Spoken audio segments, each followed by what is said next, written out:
Hello students, स्वागत है आपका हमारे स्टडी व्यू एजुकेशन चैनल में।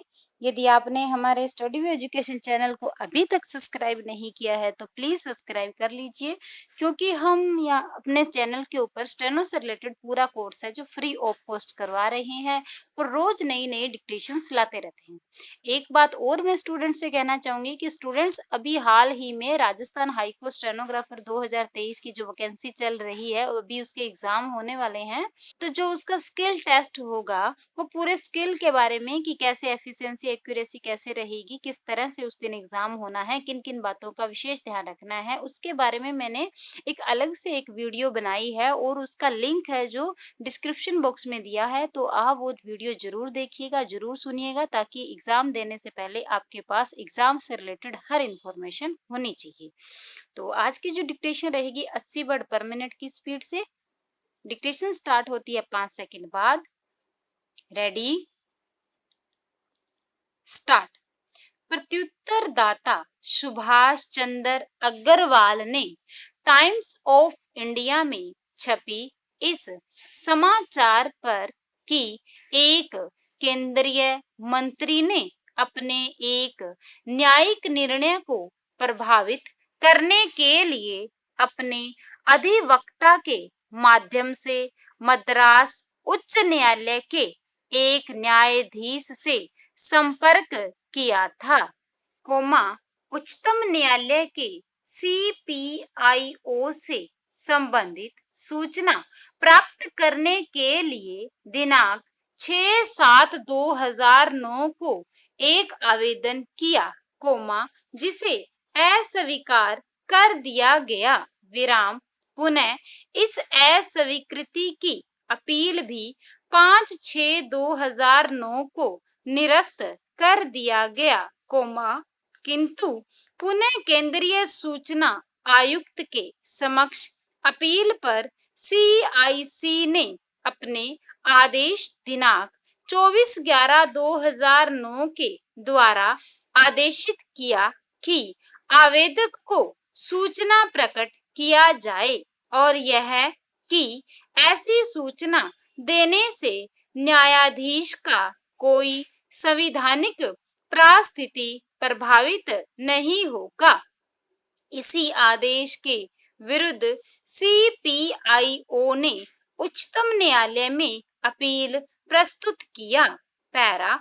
सिविल अपील संख्या 10044 वर्ष 2010 के अंतर्गत मामला यह था कि प्रत्युत्तरदाता सुभाष चंद्र ने CPIO के समक्ष एक आवेदन पत्र देकर उच्चतम न्यायालय में न्यायमूर्तिगण HL दत्तू, AK गांगुली और RM लोढ़ा की नियुक्ति से संबंधित सभी फाइलें पत्राचार की सूचना दिए जाने की मांग किया था, जिनकी नियुक्ति वरिष्ठता क्रम की उपेक्षा करते हुए न्यायमूर्तिगण AP शाह, AK पटनायक और BK गुप्ता की गई थी, किंतु रजिस्ट्री ने यह कहते हुए सूचना देने से इनकार कर दिया कि न्यायाधीशों की नियुक्ति राष्ट्रपति के द्वारा की जाती है और संबंधित सूचना रजिस्ट्री में उपलब्ध नहीं होती है। विराम। इसके विरुद्ध प्रथम अपील निरस्त हो जाने के बाद अगले अपील पर मुख्य सूचना आयुक्त ने दिल्ली उच्च न्यायालय के निर्णय दिनांक 2/9/2009 संख्या 288 वर्ष 2009 CPIO, SCI बनाम सुभाष चंद्र अग्रवाल और एक अन्य में तथा SP गुप्ता बनाम भारत संघ में दिए उच्चतम न्यायालय के निर्णय पर विश्वास व्यक्त करते हुए अपील अनुज्ञात किया और आवेदक को उसके द्वारा मांगी गई सूचना प्रदान करने का निर्देश दिया।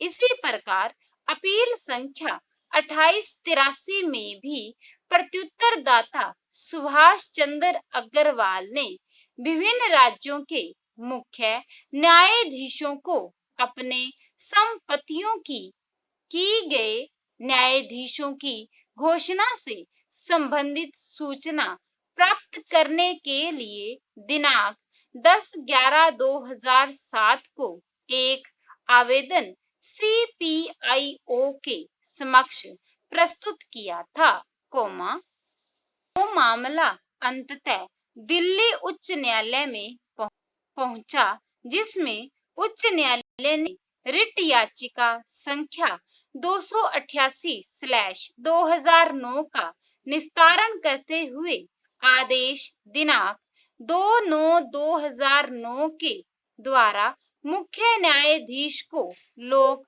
प्राधिकारी मानते हुए कुछ सीमाओं के अधीन आवेदक को सूचना प्रदान करने का निर्देश दिया। विराम। अंततः इस आदेश की समीक्षा उच्च न्यायालय के पूर्ण पीठ को करनी पड़ी, जिसने सूचना के अधिकार अधिनियम 2005 के विभिन्न धाराओं की समीक्षा करते हुए तथा एकल न्यायाधीश के निर्णय की पुष्टि करते हुए प्रत्युत्तरदाता के पक्ष में निर्णय दिया। अतः उपयुक्त मामले के साथ इस निर्णय के विरुद्ध भी उच्चतम न्यायालय में अपील प्रस्तुत किया गया। पैरा। उपयुक्त तीनों अपीलों को समेकित करते हुए उच्चतम न्यायालय की एक खंडपीठ ने निम्नलिखित प्रश्न विरचित कर उसे संविधान पीठ के द्वारा विनिश्चित किए जाने हेतु निर्देशित किया, जिस पर इस संविधान पीठ ने निर्णय दिया है। नंबर 1, क्या न्यायपालिका की स्वतंत्रता का सिद्धांत चाही गई सूचना को सार्वजनिक किए जाने से प्रतिबंधित किए जाने की आवश्यकता है और ऐसा किया जाना समय की मांग है? क्या चाही गई सूचना न्यायपालिका के कार्यप्रणाली में हस्तक्षेप को आशयित करता है? नंबर 2, क्या चाही गई सूचना को, सभी संवैधानिक अंगों के द्वारा एक ईमानदार राय के स्वतंत्र और सच्चा राय को सुनिश्चित करने तथा विनिश्चयों की विश्वसनीयता में किसी नाश से बचाने के लिए, जो प्रभावी सलाह लिए जाने के लिए तथा सही निर्णय लिए जाने के लिए अनिवार्य है, प्रदान नहीं किया जा सकता है। स्टॉप। डिक्टेशन अच्छी लगी हो तो स्टडी व्यू एजुकेशन चैनल को सब्सक्राइब कीजिएगा और हमारी वीडियो को ज्यादा से ज्यादा शेयर कीजिएगा। स्टूडेंट्स, किसी भी प्रकार की आपने स्टेनो से रिलेटेड कोई जानकारी चाहिए, किसी भी एग्जाम से रिलेटेड, तो हमें कमेंट बॉक्स में कमेंट जरूर करके बताइएगा। Thank you.